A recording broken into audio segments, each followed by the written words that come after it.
This time on episode 220 of Legends of S.H.I.E.L.D., we're going to discuss the Defenders finale, The Defenders. We're going to talk weekly Marvel news and your feedback. I'm Amos, host of Undaunted, a proud member of the Gonna Geek Network, just like the show you're listening to now. The opinions expressed are those of each individual host. Check out all the other podcasts at GonnaGeekNetwork.com and get ready, because geekiness begins in 3, 2, 1.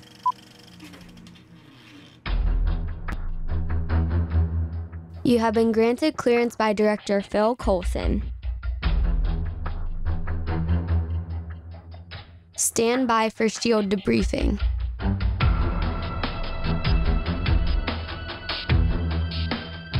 All information to be discussed here is classified and may only be discussed among agents granted clearance by the S.H.I.E.L.D. Director. Now it's time for your scheduled debriefing. I'm Director SP. I'm Agent Haley. I'm Agent Lauren. And I'm Consultant Michelle. Welcome to Legends of S.H.I.E.L.D. It's a Marvel Comic Universe fan show. The show is recorded on Thursday, November 30th, 2017, live from the Legends of S.H.I.E.L.D. studios and broadcast galactic-wide via www.geeks.live. Ladies, happy National Stay Home Because You're Well Day. I wish I had celebrated more. It would be the one day I go out this week. I know. Same here. I would have known about this. I would have stayed home. Like home. Like not go out at all. Since I work from home, was going out instead of staying home kind of like, because this is my workplace? Is that kind of like? Was it a good day to go to the beach? I went to a friend's house and played with his dogs, and then we had burritos. Well, that's a good day then. Burritos? Yeah. Okay. Okay. All right. Let's move on. Fine. Legends of S.H.I.E.L.D. is a fan-based podcast on the EBC television show, Marvel's Agents of S.H.I.E.L.D., Marvel's Defenders on Netflix, Legion on FX, the Marvel Cinematic Universe, and the Marvel Comic Universe in general. Because of explosive finales. If you'd like to talk to us about explosive finales, this one or any other, you can visit our website, legendsofshield.com. If you'd like to leave us a message about explosive finales, you can leave us a voicemail at 844-THE-BUS-1, 844-843-2871. If you'd like to talk to us about explosive finales, you can find us on Facebook at Legends of S.H.I.E.L.D. Podcast. You can also find us on Twitter at Legends of S.H.I.E.L.D. And you can also find us on YouTube, www.youtube.com/GonnaGeek. And remember, Legends of S.H.I.E.L.D. is a proud member of the GonnaGeek.com network. So do y'all have a good Thanksgiving holiday? Pretty good, yeah. Ate a lot of food. Yeah. You back? I think I ate an entire pie. What kind of pie? Well, 3 different types of pie. It all added up to a whole pie, though. Oh, okay. What was the 3 different types of pie? Pumpkin, pecan, and cherry. Ooh. I might have had apple pie, too. I don't remember. 4 pies into 1.5. I saw an armadillo. Yeah? And a lot of deer. It was awesome. I actually made food and it didn't kill anybody, so go me. Ooh, I did not make any food. Neither but I also did did not kill anybody. That you can prove. I made the turkey. It actually turned out great. So I don't know what I did wrong because it turned out good. So I'm going to have to replicate the wrongness next year. So I'm going to have to figure that out. In any event, it's time to talk some Defenders. I intentionally kind of delayed to savor the anticipation. We're going to talk about the Defenders season finale, The Defenders. Here we go.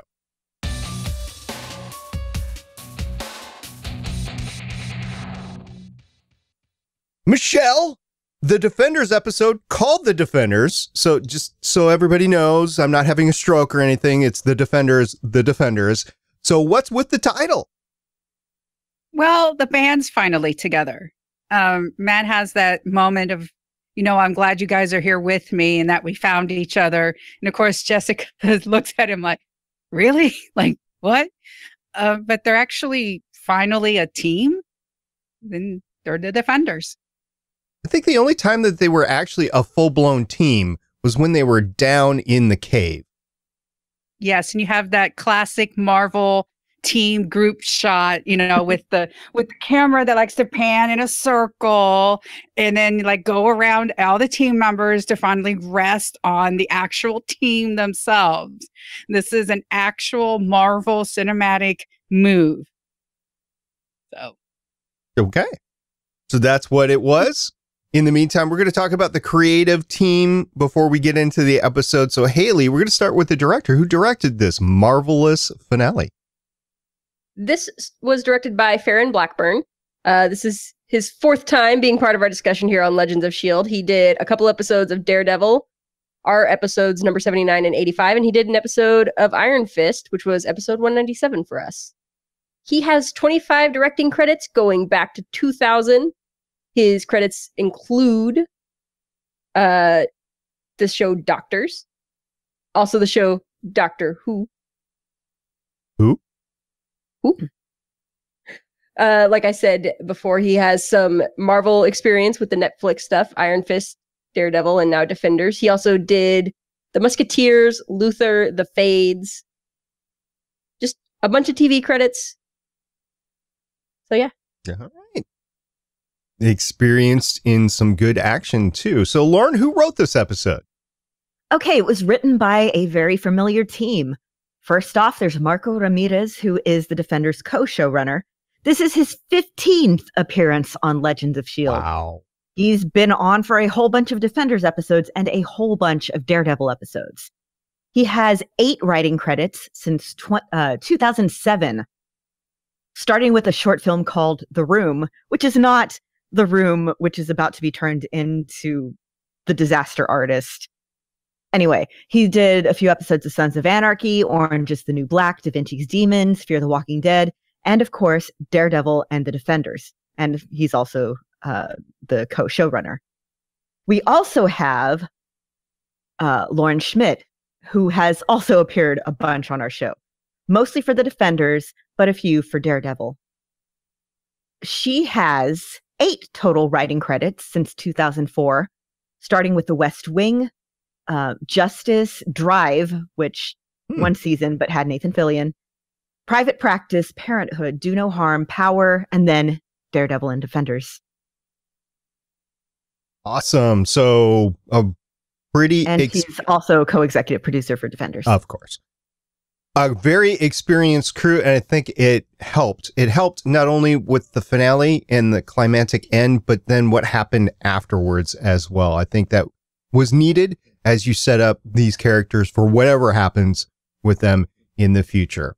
So talking about this episode, the first thing that we got to talk about is, of course, the fighting. Right, Michelle? Yes, everybody ends up kung fu fighting in their own style down in the cave skeleton, because the hand wants the fossilized bone marrow, which is the substance. But, finally we get everybody together and it's interesting when you see, Daredevil with his very skilled ninja moves, Danny with his kind of skilled ninja moves. And then you just got Luke and Jessica just punching people and grabbing them and like throwing them against the wall or the roof or whatever. Yeah. If you were going by like D&D, you have, Iron Fist and probably Daredevil both as like the monk, they can attack like a whole bunch of times and it's all very fluid. And then you have Jessica and Luke as the fighter, where it's a lot less disciplined, but they hit really hard and they can take a lot of damage. They can't. They're the tanks, basically. Yes. They're the tanks, and Danny and Matt are both the hand-to-hand DPS. There was a lot of excellent fighting that was in this episode. The choreography for the main fights might have been a little bit better because there was a lot of quick, and it wasn't like quick 2 frames. I mean, we weren't talking Transformers Michael Bay action here, but it was quick. They do a move, they follow through, and it moves on to the next time. I'm kind of used to that Arrow fighting style this season, actually, where they're panning the entire fight as once. I know that's not always possible, especially with mainline actors that have to rehearse their moves. And especially with this many people where you have this many moving parts. That is actually what the Arrow show has depicted this season, and it's been really cool to watch. So I actually have to say, as we started this, the Daredevil fightings back in season 1 were way better than Arrow stuff, but now I have to say the Arrow stuff this season is equivalent or better than the fights that were shown in the Defenders. Neither is bad, by the way. It's just a different style that each are going after it, and you're absolutely right. A lot of main players on the floor, and it was nice to see them all really helping each other out, because that's what it was. This is what I watch the show for, is exactly this type of episode where the crew gets together, they fight, and they get the evil guy or guys. And this was great. I did enjoy the fighting. It's just a different style. My big complaint, and I don't know if it's maybe just the conditions on my TV, if I need to adjust the balance or something, but it was so dark. And a lot of the lighting in this episode I didn't really like. It's like whoever was lighting it this episode didn't know how to light Luke. Yeah, and everybody was wearing black and stuff. So yeah, it was on my TV as well. It was just kind of trying to figure out. It made for kind of a confusing, murky experience, and as you've mentioned, like in Daredevil and in a bunch of the other shows, one of the things is that the joys of this series, a lot of the joys of it is the fight scenes. And here it's fast and it's dark, and it took a little bit out of it for me. Yeah. I have a favorite fight scene, and I'm going to name, but I'm going to ask all of you what your favorite fight scenes are, starting with Haley. Haley, what was your favorite fight scene of this episode? I kind of like the elevator fight with them just like throwing ninjas down the side, down the shaft. Mm-hmm. Yep. Yeah, and then of course Jessica holding the elevator cart in place until that was so cool. They got out, so the cable went. Oh, that was great, because she's so strong she can do it, and she wasn't even straining. That was great. Yeah, it's not like it's heavy. Although she did yell at them to start climbing. Well, I mean, because they were just standing there, like, "Come on, guys!" They're on the clock. Places to be. Mm-hmm. I really, really, really liked the Colleen and Bakuto fight. Mm-hmm. Mm-hmm. That was an awesome fight end to end there, and it lasted quite a while too. Michelle, what was your favorite fight? It's got to be the Daredevil Elektra.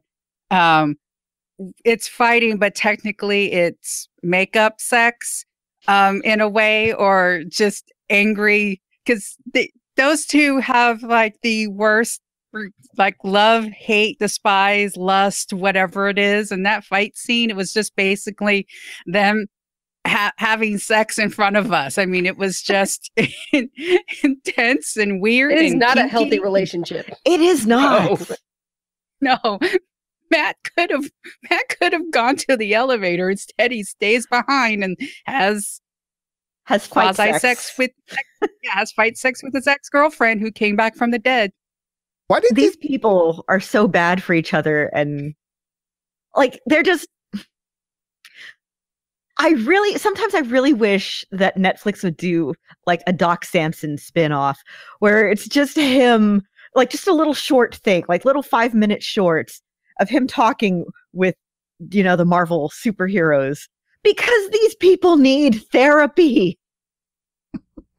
But if they had therapy, then what would we watch? Them sitting around playing Scrabble? Oh, like they'd actually listen to anything that he says. It would be like court-mandated therapy.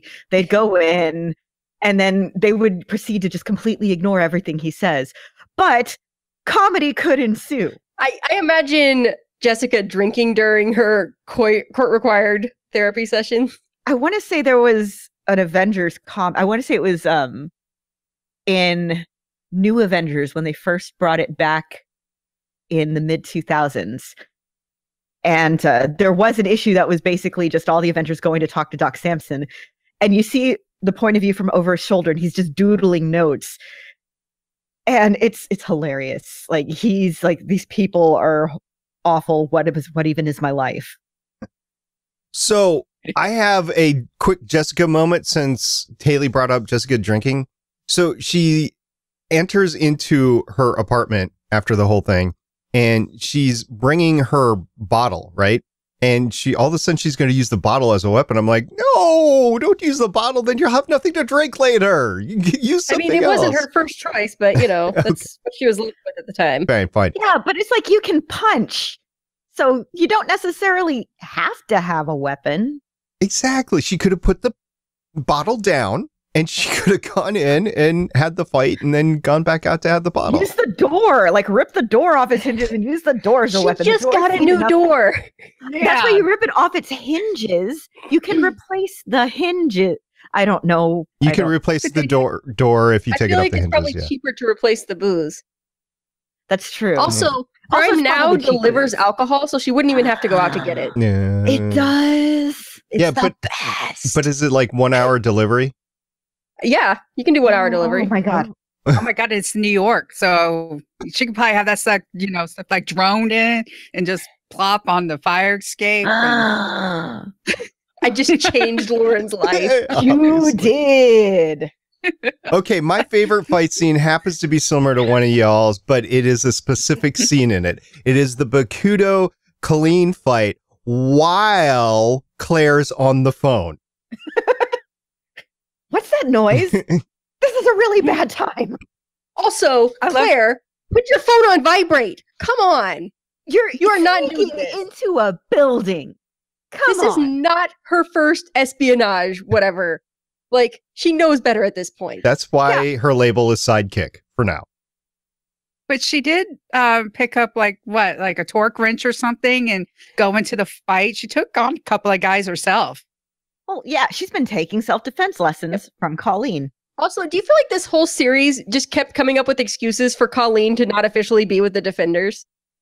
Pretty much, yes. Yeah. Like again, with the Colleen Bakudo fight, I kept thinking, man, I would love it if there was just a whole series about her because there's so much good emotional stuff in her story. Just kill Danny. Let her be the next Iron Fist. Just kill Danny and just have, a Daughters of the Dragon show. Yeah. And have her and Misty and Claire. Except we're probably not going to get any new Marvel Netflix shows. Yeah. So that's why she has to be Bloodstone. She has to be the new Iron Fist, because then they can just keep running through that show, and she's Iron Fist now. Yeah.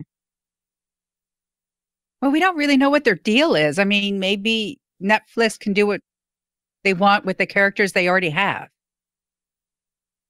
In that case, they could do one. Talking about new possible Netflix superhero characters, Misty's missing an arm. Y'all warned me about it before, so I wasn't really surprised by it at the end. But she's missing an arm, and Danny owns a hospital that might help. I wonder what this might lead to. So I was so disappointed that she didn't lose the arm in Luke Cage because she got shot in the arm. Mm-hmm. And I was like, oh, here it is. Because when they tourniquet her arm, that's the thing. Okay, TV lies about medical procedures. This should be no surprise to anyone. But the thing when they tell you, okay, tie a tourniquet. If you tie a tourniquet on someone, you better be sure that it's because it's a case of either that they are going to bleed out. Because which is not usually the case with wounds in the arm. Which is not unless, it's in the brachial artery. Yeah. But the thing is that by tying a tourniquet, and especially because you're trying to do it to cut off bleeding, you are tying off all the blood supply to that limb, which means that there is a good possibility that they could lose that limb. So it is literally a case of life or death. So I was thinking, okay, they're tying the tourniquet. She's going to have to lose the arm. She didn't lose the arm. And here, she loses the arm. It was a plot tease. It was a plot tease.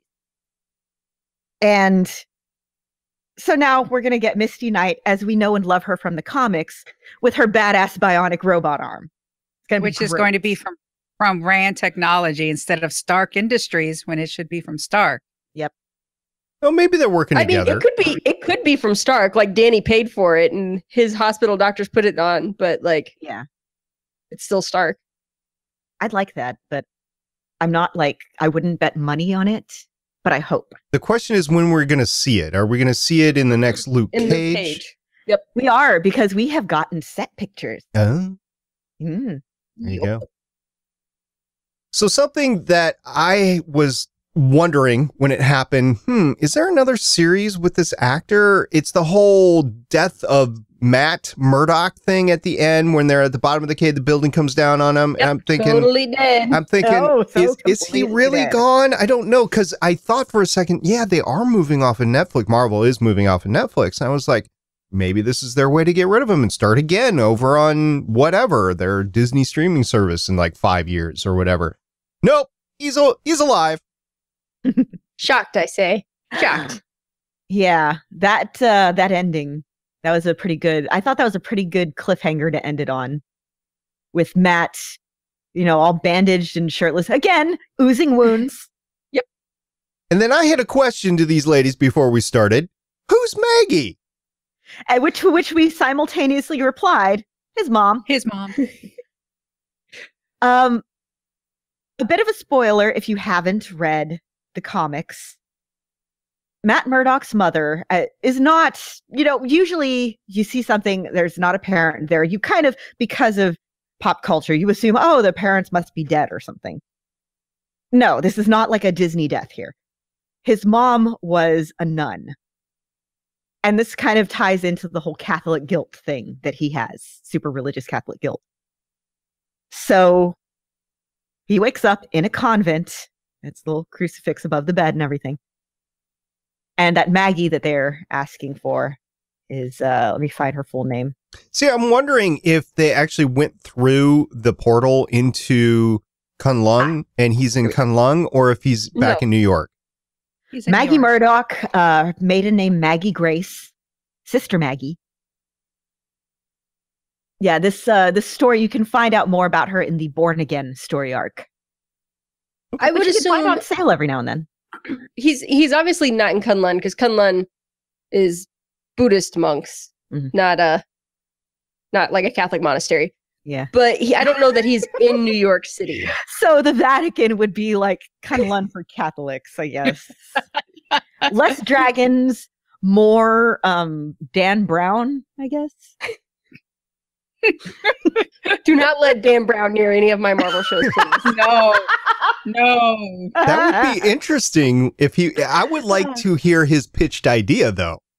Well, his pitch is that Clear's been the bad guy all along, because it's always the person who has absolutely no reason, and then you get the reasons they did it at the very end. See, I would like to hear the pitch, and then I would laugh and go to lunch. But at least you would be entertained by the pitch, and then you wouldn't have to worry about it being on your screen.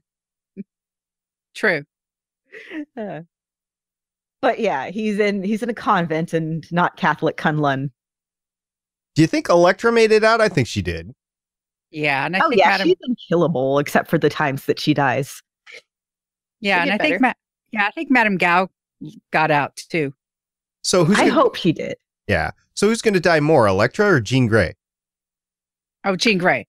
Nobody dies more than Jean Grey. She comes back again. Yes. So Jean Grey dies. She dies. She gets cloned. Then the clone comes along, and then there's a kid, and then it gets sent into the future, and then like the clone dies, and then Jean Grey comes back, and then dies, and comes back, and dies, and that's Jean Grey. There you go. All right, so somebody who's not dying is Jessica Jones.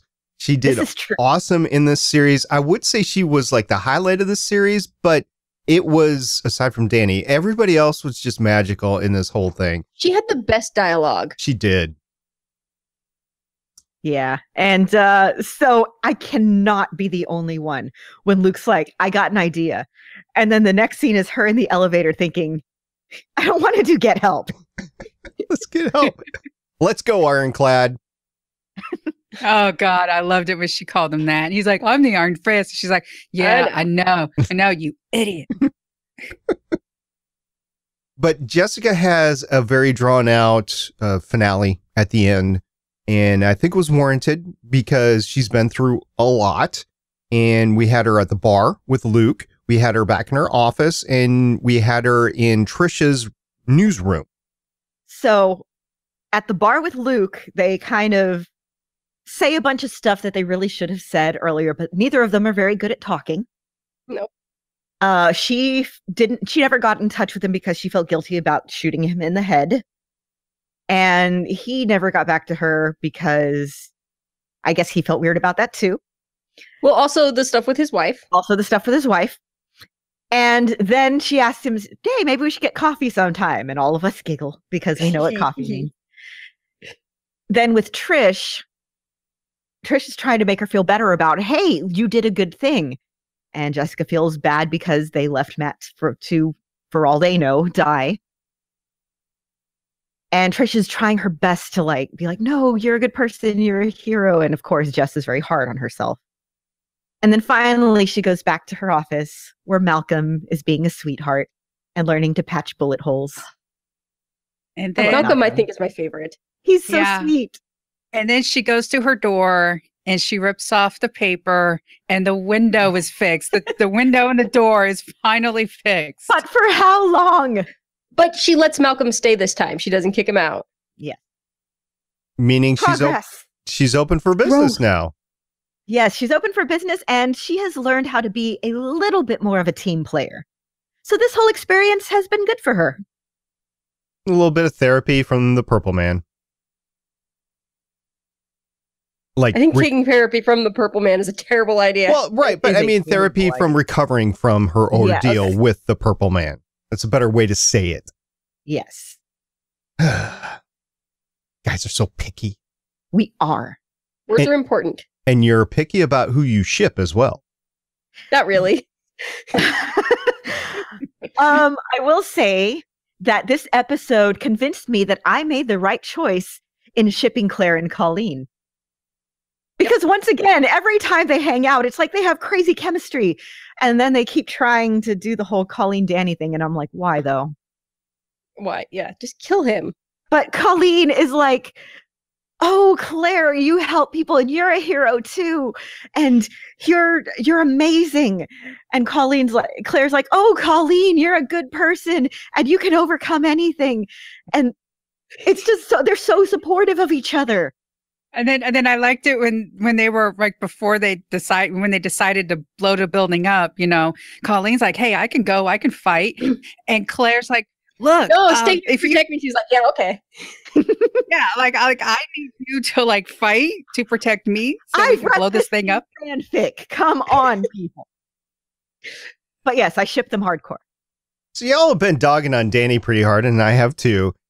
But you have to admit, he did grow in his character somewhat this episode or this series, but I got to tell you, it was not. There's nowhere to go but up. He's better than he was in Iron Fist, but at this point, I really don't care. I will say that I think he benefits from being around the other defenders because you can have this younger sibling, older sibling, mentor-mentee type of relationship. And Danny on his own, as we have seen, especially in the first season, maybe this will change with a second season. But as we have seen Danny, he's somebody who thought he knew all the answers. He was very, I'm the Iron Fist. I'm the Iron Fist. And here he's still like that, but everyone calls him out on it. Here, what we see is people who are older than him, who are more world weary, and who are, if not willing to take him under their wing, are kind of willing to impart their wisdom, quote unquote, because let's face it, these people, for the most part, I mean, I'm not going to say they're not wise because they have learned a lot of stuff through a lot of mistakes. And Danny, let's face it, hasn't had the time to make all the mistakes we've seen him make are mistakes that we have seen him make. These people, a lot of their mistakes have been seen off screen. They're stuff that they've had enough time and life experiences to grow and have all the bad stuff happen. Which is another reason I think Danny's kind of insufferable. He's that really naive hero type that I can't stand. So Seth in the chat brings up a couple of things that are worth discussion. He says, didn't Danny hook up with Misty in the comics? And then that keeps it simple if they hook up in the show that Danny funded her bionic arm. I really do not see that happening. I do not see this Misty hooking up with this Danny. In the comics, and there's actually a really cute Valentine's Day issue from, I think, last year. Danny and Misty hook up, and it's so cute. Jessica and Luke end up naming their daughter after Danny Rand, Danielle Cage. And Danny and Misty name their kid after Luke. And I can't remember. Luke Rand? Hold on. What is that kid's name? Lucas Rand? Something like that. But anyways, it's adorable. And I think that kid might have only existed in an alternate timeline. Like it was during the whole timeline that Dr. Doom was in charge of everything. Like Dr. Doom wrote a fanfic where he was in charge and fixed things that he didn't like. But it was a really sweet Valentine's Day comic. It was written by Jeremy Whitley, the guy that wrote Princeless, which is another fantastic comic. But anyway, but yeah, they hook up. They're a thing. They're adorable. Awesome battle couple. And yeah, that's not a thing I see happening in this timeline. Yeah. Well, this Misty is a lot older than this Danny. Yeah, Seth was trying to help you out a little bit. He said House of M. It wasn't House of M. It was like maybe 2 years ago. Secret something? No. Secret Wars. What's it called? Okay, I'm looking for it right now. Let me- I'll blurt it out when I find it. You usually do. So let's move ahead to somebody else who's really tying it all together. Luke can be now considered Team Dad. Yep. He very much is. I loved He's it. going to send Danny to his room without his supper. Yeah. And then he's like, wait, no, we're not blowing this building up. And everybody's like, yes, we can blow this building up. And then he's like, no, we can't. All this type of stuff. So Also, whoever placed those charges, that was very well done because that building blew up like straight down. It was Very Claire. good demo. It was the totally plan. It was Claire and Colleen, and it was the plans that had been initially planned out by the architect who designed the building. Yeah, but like not even any dust went out from the building. well, some Yeah. glass did. And it was an implosion, not an explosion. They wanted to bring the building down, and that's more of All like I'm just saying they did it very, very well. So- Good job, guys. Okay, it's a magic explosion fueled by magic dragon dust down a magical hole to a magical C4. place. Well, yeah, but you had a lot of magic stuff around it. It's like one superhero amplifying the power of another superhero. It's like the C4 was amplified by all the superhero powers around it. okay, we'll go with that. Talking about the magical hole, the dragon skeleton being the actual hole into Kunlun, that was Xiaolong, right? The dragon? Yes, it was. There is a dead freaking dragon under New York, guys. Actually, there's more than one. They said there was a lot. I think, Could we be getting Fin Fang Foom? all right, I want to be clear about this. Is this where the substance was from? Was it? Yes. Okay. Yes. Yeah, the substance is the marrow of the dragon. That's why they were, when you saw they were cutting it and stuff. It's basically fossilized dragon bone marrow. Is the stuff, So all we have to do to live forever is find a dragon. and make sure it's dead. There's no way this And- could possibly go wrong. Punch it in the heart. I wish a scene we'll never get. Apparently, we'll never see Danny punch the dragon in the heart. They don't have the budget for it. Yes, they do. Punching the dragon is not a euphemism, is it? What if it is, though? It is now. Thanks, SP. All right, so let's get off of that. Let's talk about specifically Trish and Karen. Talking. Okay. It was, I think, Secret Wars in 2015. I think that, See, I know a secret something. Yeah.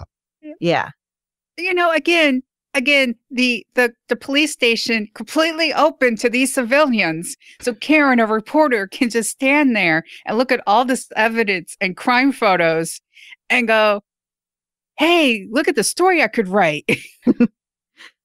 Yeah, I'm like 95% sure that a police station in New York City would not work like that. In Manhattan, in New York City. So I was thinking about that, and we talked about it before. You're talking about a police force that might have to be reconstituted after a couple of events, right? You had Harlem getting wrecked, and you had the alien invasion. So I don't know. Yeah, but not that many people died during those events. Do we know that? Well, kind of. I mean, it's not like it's Star City's police force. Oh, which rest in peace, all those Star City police officers. Which really doesn't exist, yeah. It's the new red shirt, by the way, is the Star City policeman. Did we talk about this before? Is Gao dead? Is she not? I think we alluded to it. I don't want her to be dead. I mean, I know she's standing right in front of the timer and staring at it before it goes off, but I don't want her to be dead. She's amazing, and I love her. See, I'm thinking she at least went into Kunlun. What about the rest of the hand? Are they all dead? Because yeah, I think they're all dead. Well, I know Pakutu's dead because he got decapitated. Mm-hmm. And the other guy, the dude was impaled. Alexandra's dead. Well, he was impaled, but he could still survive if he got some of that He's not substance. an interesting enough character to bother bringing back. Yeah, that's fair enough. Yeah, and also he would have been crushed with all the debris and stuff. Watch, like, Pancake Him is back for, like, phase 3 of the Netflix version. It's possible, I guess, but I'll believe that he's not an interesting like enough. Sitwell. Which, by the way, is a character in Avengers Academy. Well, I know Zombie Sitwell was a character in the Howling Commandos that was with the all different Marvel Universe comics. So I know Zombie Sitwell was in the comics, but all right. So the hand is gone except for Gao and Elektra, basically. Most likely. I mean, they both might be dead, but I don't think they are. Yeah, they could. All right. I have an easier time believing Elektra's dead than Gao. Is there anything else you guys want to talk about in the show, Michelle?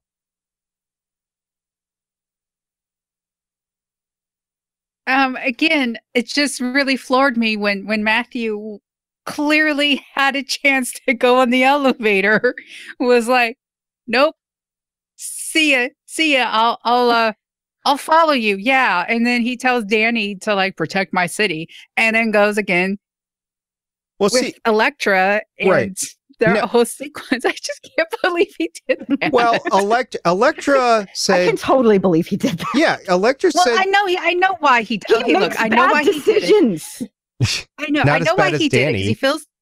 He feels guilty and all that type of stuff and everything.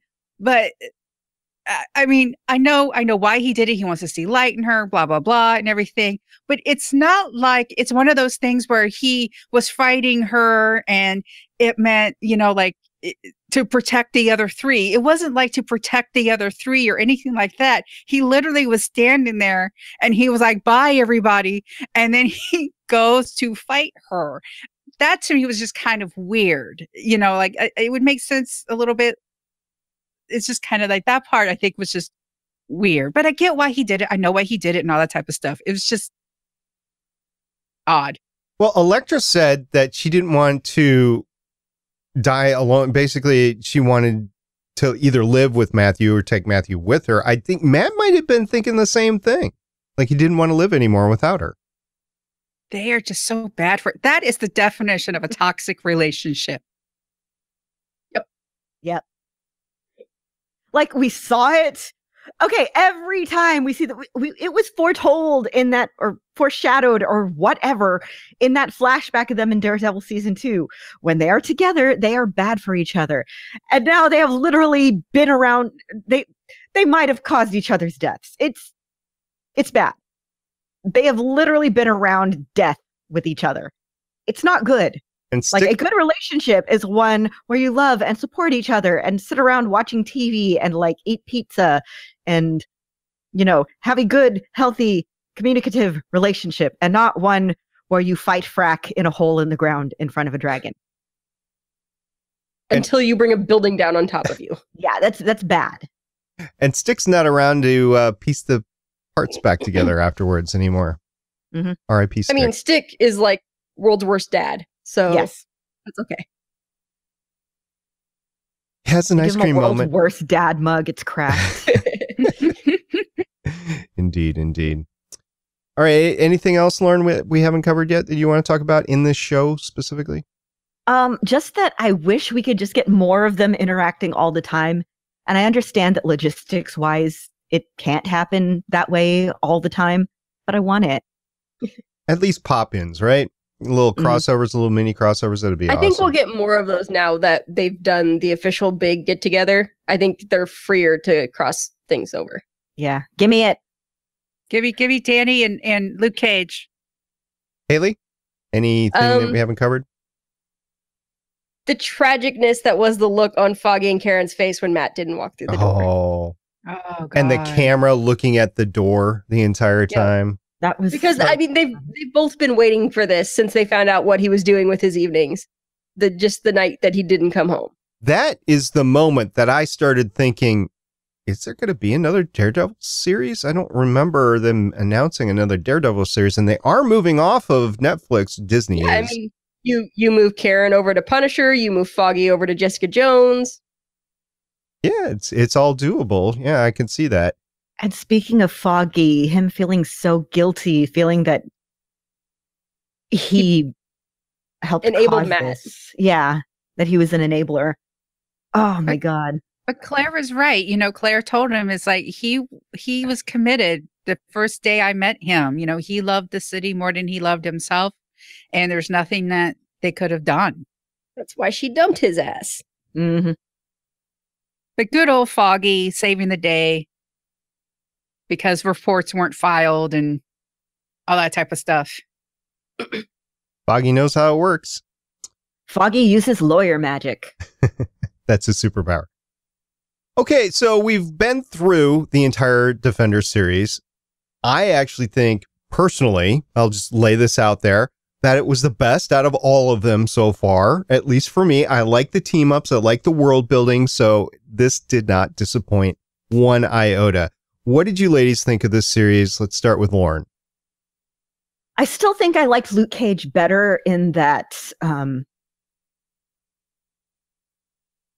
I don't know, just something in it really clicked for me. But this felt really good. It actually, I think maybe because it was only 8 episodes, it felt very tightly written. And again, I really, really loved the characters interacting with each other. And I want to see that happen all the time. I'm not sure where it places alongside Jessica Jones, which I need to watch again. It's definitely more fun, but it's just, I really love the Netflix shows. I mean, even Iron Fist gave us Colleen, so. And more Claire. And more Claire. Mm-hmm. Haley, what'd you think of the series in totality? I really, really liked it. I feel like it was like the perfect dessert to the meal that we had been eating so far with the Netflix shows. Like, you know, Iron Fist was the broccoli that we had to have before we could get our dessert. And then the Defenders was the dessert. That's how I feel about it. Was it pie dessert? Pie. Of course it was pie. Pie is the best dessert. Pie. What kind of pie? Pie. All the pie. All the. Michelle, what did you think about the series? I liked it. It was fun. It was one of those things to where it's like, I liked that it was 8 episodes, but I kind of wish it was 10 because I didn't realize they were going to have so many of the supporting players. You know, there was Karen and Foggy and Trish and Misty and Colleen and Claire. So I think maybe 2 more would have just, I don't know, enhanced the dessert. You know, it would have been like the whipped cream on the pie. And everything. Jessica Jones and Daredevil season 1 are still my favorites. But yeah, it was fun to watch again. Oh, and it gets my mom's seal of approval. Oh, yes. We need the Michelle's mom report. Yes. Seal of approval. All right. Does she have a rating scale like stars or something like that? No, she has. I really liked it. Oh my God. Meh. And no, there's no way I'm watching Okay. this. So here's the question. Any eye rolls whatsoever? No, she thoroughly enjoyed The Defenders. Yeah. All right. So next time we're going to be discussing Agents of S.H.I.E.L.D. episode 1 and 2 of season 5, Orientation. Ladies, this is awesome. We've been waiting for this for a while, and we have some news about this in a little bit, but this will be Sunday. Actually, we're recording this on Thursday, November 30th. The first episode and second episode is tomorrow night, December 1st and 2nd, and then we'll be talking about it on Sunday, December 3rd. So it is going to be fun. Really looking forward to it. So if you like The Defenders, if you like Agents of S.H.I.E.L.D., if you like geeky content in general, we got a whole network full of geeky content, don't we, Michelle? Yes, we have about over 20 podcasts now that's part of the network, including Pop Culture Cosmos. This week, we're highlighting Pop Culture Cosmos episode 64. Check out the Pop Culture Cosmos in December on the Gonna Geek Network, as we have guests from all areas of pop culture sharing their thoughts on great holiday gift ideas and their best of 2017 picks as well. So be sure to listen to the Pop Culture Cosmos channel on Gonna Geek every Monday and Friday as we break down the latest pop culture news and trends and a whole lot more. Once again, you can find Pop Culture Cosmos on the GonnaGeek.com GonnaGeek.com network, and specifically Pop Culture Cosmos episode number 64. With that, let's get on to some news.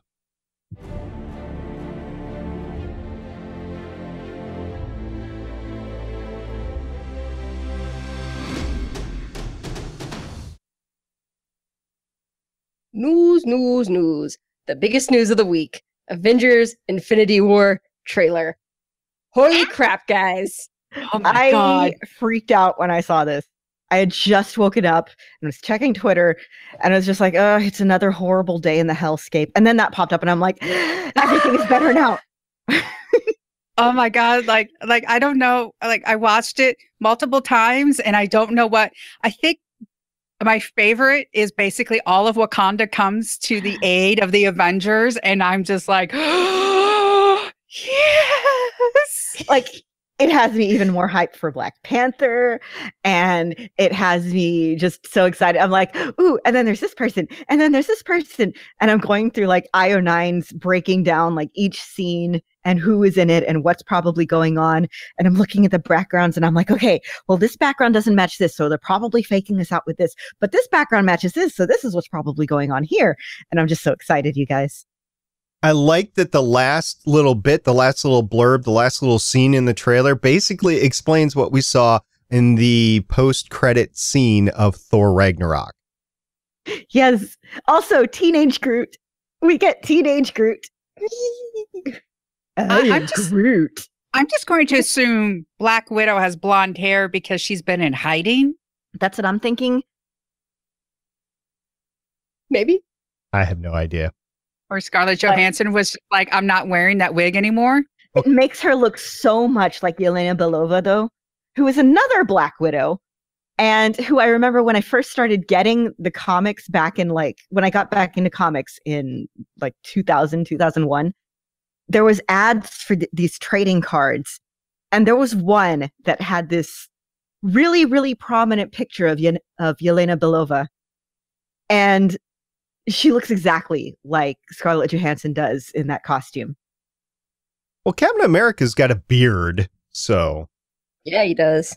I know. Yeah, he does. I didn't know Chris Evans could look so Chris Evansy. Like, that was surprising. So good, y'all. So good. Oh, Captain, my captain. What? My beard isn't good enough for you ladies? No. It's good. It's not Chris Evans good. I mean, really, only Chris Evans is Chris Evans good, but then you have Sebastian Stan back with new arm and longer hair, very flowing hair. And all Thor's hair transplanted to him. And all the Wakandians, basically all of them. And Chadwick Boseman being awesome. Get this man a shield. Yeah. We don't even really want to do the rest of the news, do we? Maybe we should save this for last. We have Bruce All right. Banner. Remember how we were worried that he wouldn't be able to, Hulk wouldn't be able to turn into Bruce Banner anymore? Guess that answers that. Unless they're faking us out, which I don't think they are. Flashbacks. It's a life model decoy. Oh, don't say that. I want. Oh no. It's Marvel. Also, Hulkbuster armor. Hulkbuster armor. Why is there Hulkbuster armor? I want to know. Well, Bustin' Hulks. What I'm hoping. What I'm just dearly hoping. We've already gotten our superhero bitch fights out of the way in all the previous movies, like all 100 billion previous movies. So can we just have them fighting bad guys in this one? Not each other, just bad guys. That's all I want. Okay, talking about the bad guys, we have to have this conversation because there was a lot of conversation with the Justice League movie about their big bad and the CGI. What about Thanos and the CGI that we saw in this trailer? He needs his helmet. He looks ridiculous. That chin is not, that chin cannot be done. Like, that cannot be the final version of that chin. I've seen people comparing him to somebody, I don't remember who compared him to, like Stone Cold Steve Austin. Everybody. I saw Photoshop comparing him. Somebody photoshopped him into Fred Flintstone on Tumblr a bit ago. Scott said he looked like a really weird purple Bruce Willis. It's just like, Dennis, I don't care if you show up in your bathrobe, just wear the helmet, man. The helmet helps. Are you saying you like it with the helmet on? I like it with the helmet on. Sexy, sexy, sexy. Brock Sampson. Yeah. I like it with the helmet on. There you go. It's a little bit better, so you're Brock. Better. Thank you. Thank you. You could do the Patrick Warburton voice better than me. Well, just because I got a male voice, that's the only difference. I mean, it's like deep and it's like raspy. Like, I refuse to smoke the 10 billion packs of cigarettes to get that voice. So. Oh, what's her name? She was on Burn Notice, and she's the grandmother on Gifted. What is her name? Sharon Glass? Yeah, Sharon Glass. So you can't smoke like Sharon Glass? No. Okay. All right. Is that everything everyone needed to say about the Infinity War trailer? I can't wait, and I want to see it now. Yep. Give me now. Okay. Yeah. All right. Yes. We got it all out of our system. Okay. Okay. So a little historical news. Marvel's new editor-in-chief wrote under the name Akira Yoshida. So this is the kind of latest Marvel scandal. I feel like I just said, like, maybe last week, okay, this guy's been editor for a bunch of stuff I like, so I'm cool with him being editor-in-chief. And then this happens. A lot of people are, like, on Twitter, I've seen the argument, oh, but Stan Lee changed his name when he got into comics. Yeah, that's because there was a stigma against Jewish people getting into anything at that time. Well, like, he also still, wanted to say, as we can see, there's still, as we can see, a lot of prejudice against Jewish people today, as we see from the, like, whole thing of neo-Nazis just everywhere. But when C.B. Cebulski was writing in the, this has been an urban legend forever, that Akira Yoshida was a pseudonym. And people were like, no, I've met him. Well, it turns out the person they met was the actual Japanese person they met and thought was Akira Yoshida was a translator. So that's a whole thing in its own. But yeah, C.B. Cebulski had, and I don't know if he was actually in the editor pool at the time, which would make this a whole nother level of, like, whoa, completely wrong. In addition to the completely wrong it is. But he wrote a whole bunch of Marvel miniseries. He wrote Thor, Son of Asgard. He wrote for X-Men Age of Apocalypse, Elektra the Hand, Wolverine Soul Taker, Kitty Pryde, Flame and Shadow. Basically, anything in the mid-2000s that was like super Japanese, samurai ninjas, honor swords, was him. So This smacks of like blackface. It's yellow face. It is essentially comics yellow face. So wait a minute. He did he present himself as Japanese? He would submit it. He submitted it as Akira Yoshida, but never went in person, But with there the was Mickey Rourke yellow face. Hi, I'm Akira Yoshida. There was a translator they used though to do like his in-person interviews and stuff. And their whole defense that Marvel's been using is not great. Bleeding Cool was sort of the one that broke the story. And he was quoted as saying, "I stopped writing under the pseudonym Akira Yoshida after about a year. It wasn't transparent, but it taught me a lot about writing, communication, and pressure.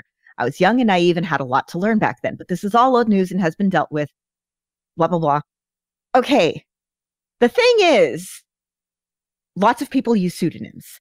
I use a pseudonym when I write because my married last name is really difficult to pronounce. I mispronounced it for the first year I was dating my husband. But the thing is, my pseudonym is my maiden name, Salinas, and it's my name. It's even if I was choosing another like Hispanic name, I'm Latina. I'm allowed. I'm not presenting myself as, okay, I'm to use an example from the Hamilton fandom right now, whole nother box of weird right there. I am not presenting myself as somebody from India with this whole experience that I know nothing about. So it's a really, really sensitive issue, especially if you are somebody in a position of privilege who are passing yourself off as a minority to write minority stories. It's a big, like, faux pas isn't even really the word. It's not a good thing. It's not a good thing. No, it's not. And I'm wondering if there's now that this article is out, I wonder if there's going to be any blowback from the community towards Marvel and what Marvel decides to do about it. There's been, I don't know if this is just the circles I travel in on Twitter, but I've seen a lot of blowback. And again, Marvel's kind of doubling down on no, we're cool with this. Yeah, we knew about it for a while. We've dealt with it and we've moved on, basically, is their response. Yeah. And it's like, guys, did you really not? I mean, anything wrong with it? Yeah, even if you're not going to own up with, oh, we do not agree with this morally, are you not going to look at optics here? People. There's even a way you could like not have it be completely on you. You can be like, it was a different time. We've grown as a company. We would not make the same decision today. And you don't have to like back up the decision that was made 20 years ago. They might change their narrative on it eventually. I think they're just waiting for the news cycle to move on, but I don't know if it will. We'll see. We'll see next week when we podcast again. All right. So some happier news. Some more video content was given to us by the Marvel Gods on High. The first 17 minutes of the Agents of S.H.I.E.L.D. premiere. I haven't watched this yet. I haven't either. Oh my God, it's so good. I know. And I'm between me being so very busy in the past few days and me being really, really, really anxious for Agents of S.H.I.E.L.D. to come back, I'm just waiting for tomorrow. Yeah, I am too, because I feel like watching these first 17 minutes is just going to be making me angry that I can't watch the next hour and a half. Okay, so first of all, I have watched it, and it's on YouTube, by the way, so you can watch it at like 2x speed if you're concerned about time, whatever. It's only 17 minutes, so like 8.5 minutes of your life on 2x speed. But I will tell you, if you watch it at 1.5 or 2x, you're going to want to watch it at 1.0 because it is that good. There are some drawn out strategic pauses, theatrical pauses, whatever in it. And the cinematic shot is really what you're looking at there. So just keep that in mind if you're going to go listen to it. And of course, after this is published, this will be long gone. But I'm just telling you ladies right now, if you want to watch it, go ahead and do it. But you're going to have to watch it at one speed. And it's a 2-hour season premiere. So there's plenty left over to see. Yeah, no, I'm not watching it because I'm going to want to watch the rest of it immediately, and I can't, so I'm not watching it right now. Fine. It does not disappoint. It does not disappoint. No. I thought I had concerns about the move to space. It's kind of funny. There is a line in there. I won't spoil everything, but there's a line. Oh, space. We haven't done that yet. So they do acknowledge it. All right. Yeah, I'm so excited. I'm so excited. So moving into some movie news, a little bit of casting news.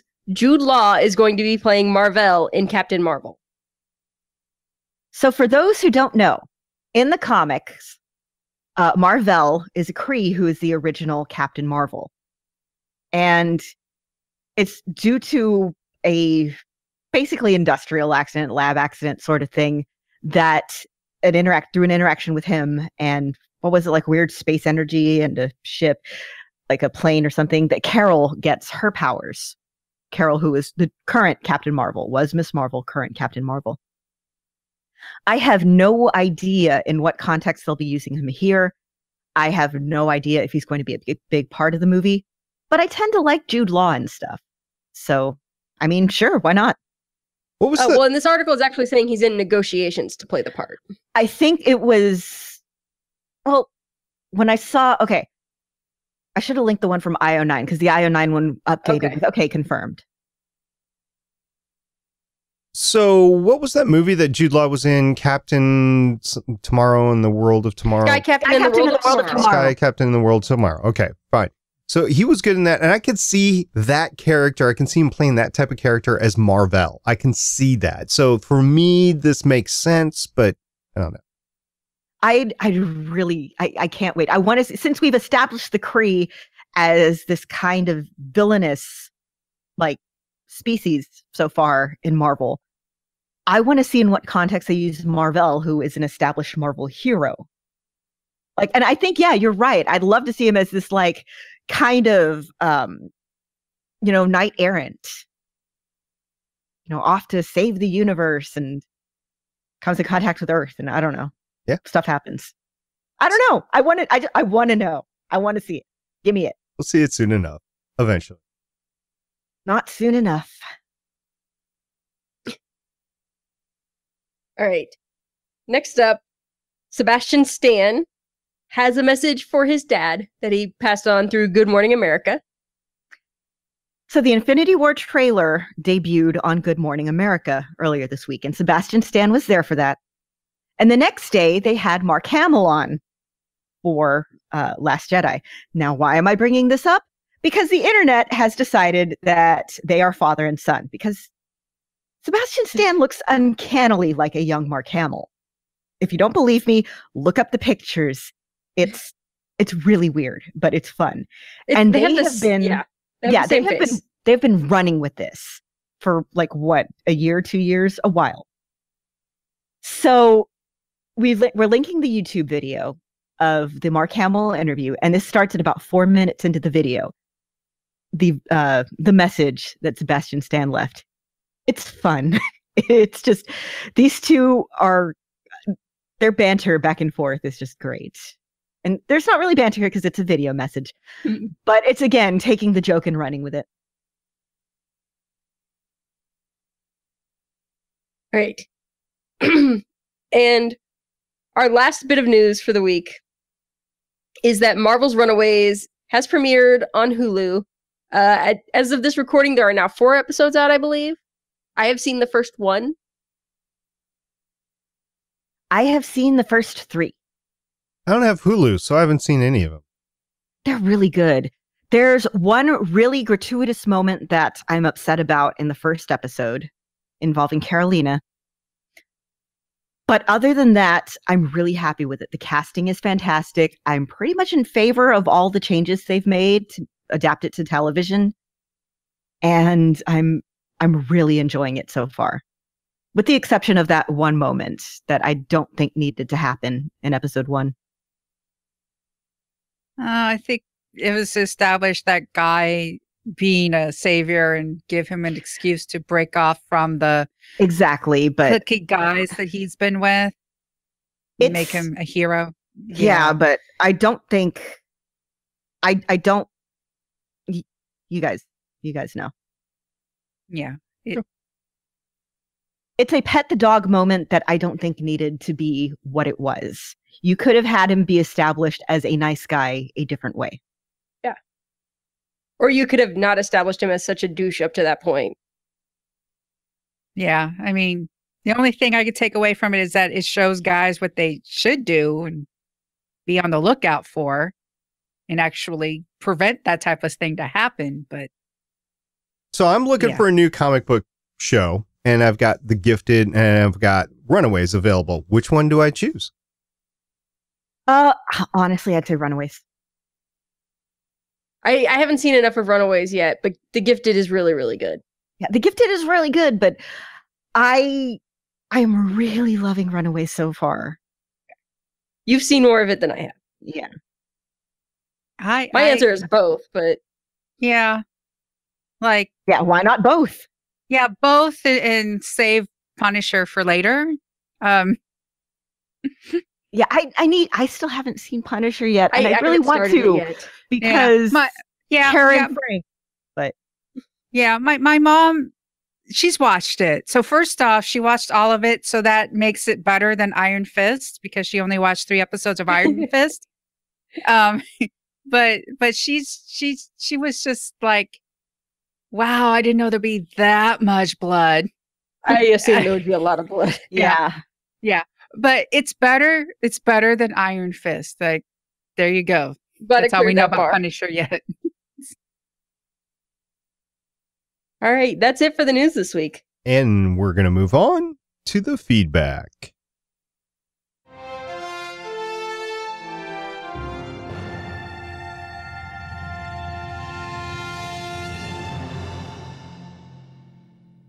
so we've had a lot of stuff on Twitter this week, and we picked a few things. First off, at Adana Girl retweeted a picture from Comic Book Now at us, adding, "Is this the same eye Odin lost?" And it's a picture of one-eyed Thor. Spoiler if you haven't seen Thor Ragnarok, I guess.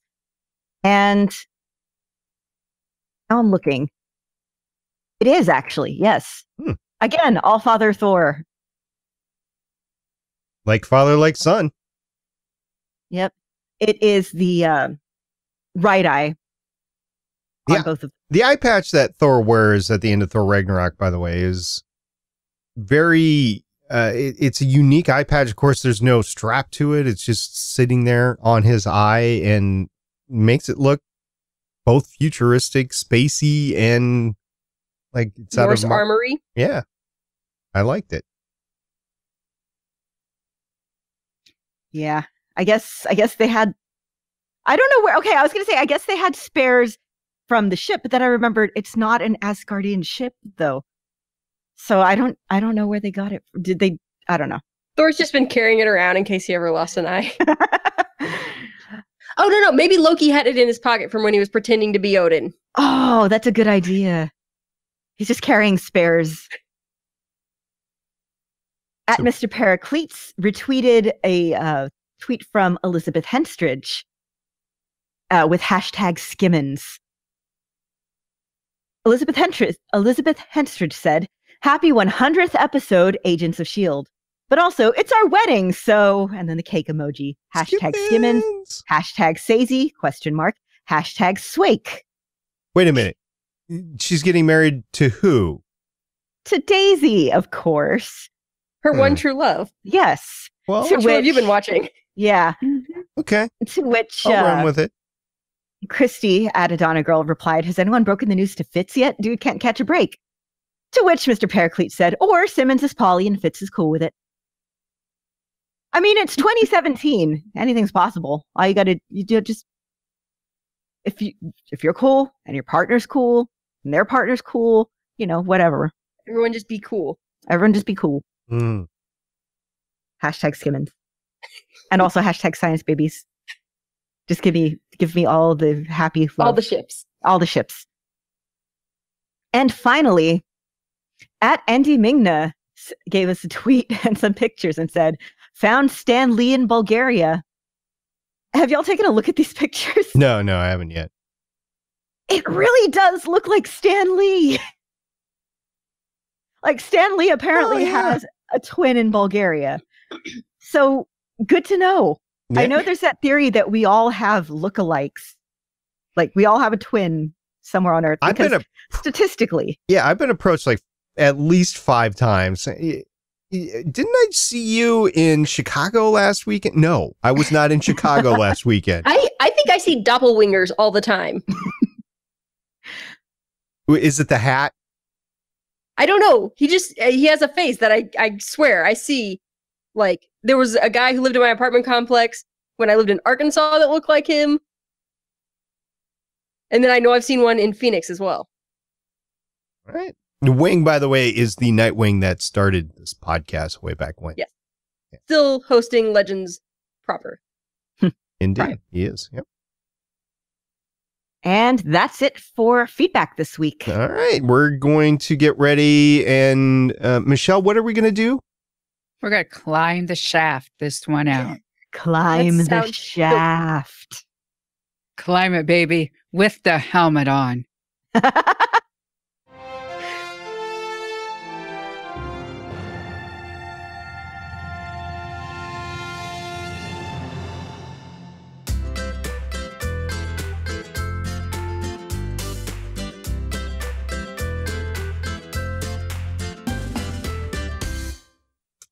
Thank you, Michelle, for getting us out of here. And thank you very much for showing up for the season finale of Defenders. Now, this was a very special Thursday night because of the crossover on the DC universe. You weren't actually live tweeting Arrow like you normally do, right?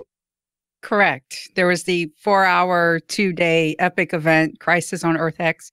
I know this is a Marvel podcast, but if you love superhero team ups and superheroes punching Nazis, like for 4 hours, just punching Nazis. Then yeah, if you're trying to decide whether you should watch The Gifted or The Runaways, don't. Go watch the 4-hour crossover event for DC CW shows. Which you could find on the CW app. I noticed that they specifically broke it out so you don't have to go into the individual shows. You just go streams all of them. Yeah, you just go to the cross. Well, it doesn't stream all of them, but it's grouped in its own show. So you can get the crossover. I wonder if they'll do like a special DVD Blu-ray release for that. Like the crossover event. No commercials. Oh, it'd be great. It's shot differently. It's shot more cinematically, but it was shot by individual episode teams. Yeah. You could also tell, like, they didn't quite have as much budget for special effects as they would have liked. Yeah. Especially with the masks when they come off. Yeah. It was good. And if you haven't caught it up, do so now. But really, Michelle, Thursday nights, you live tweet the Arrow as well as the rest of the DC CW universe, right? Yes, and I do that from the Starlight Tribune Twitter account. So that's at Starling Tribune. So if people are looking for you, they can find you on Twitter at Starling Tribune. Correct. Okay. I want to thank everybody that has been listening to us as we talk the Defenders. It's been an amazing ride. Really enjoyed it. And I can't wait to start another series, which we'll do next episode with Agents of S.H.I.E.L.D. Yep. And I will be live tweeting tomorrow and probably screaming and flailing. Now, remember, if you pregame, just you got to take it, you got 2 hours. It's not just an hour show. It's a 2 hours. So you got to. I have a fridge full of cider that needs to be drank. So I will probably be pre-gaming. Pace yourself. Pace myself. Luckily, it's cider, not very alcoholic. So, but I would like to thank everybody who's gotten a hold of us. Whether you're sending us pictures of Bulgarian Stan Lee or just commenting on stuff or just anything. We love knowing your opinions on stuff.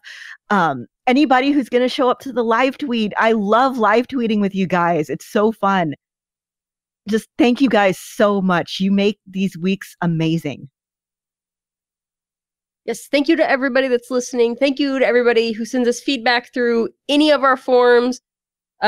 thank you to everybody who sends us news throughout the week. We really appreciate that as well, because we don't always have time to keep track of everything that's happening in the big wide world of Marvel. Not anymore. Now with how many TV series are simultaneously running right now? Like 36? Ugh. So thank you very much for keeping us in the loop on that. And ladies, thank you very much for your great advice and your discussion on the Defenders. It has been a fun 8 episodes. Yes. With that, we're going to start closing the show down. Until next time. I'm Director SP. I'm Agent Haley. I'm Agent Lauren. And I'm Consultant Michelle. Bye. See you guys in a couple days. Bye. Bye. Climb the shaft. Thank you for listening. If you want to leave us feedback, go to gonnageek.com and you will find all our contact information and other shows. You can also visit legendsofshield.com, where you'll find our complete archive of podcasts. The music heard on this podcast is by Kevin MacLeod, found at incompetech.com, and also artists on pond5.com and audiojungle.net. The opinions heard on this podcast are those of the individual hosts and do not represent Stargate Pioneer Productions, Legends of S.H.I.E.L.D., or Gonna Geek. Agents of S.H.I.E.L.D. is the property of the Disney Corporation, Marvel Studios, and ABC. No infringement is intended.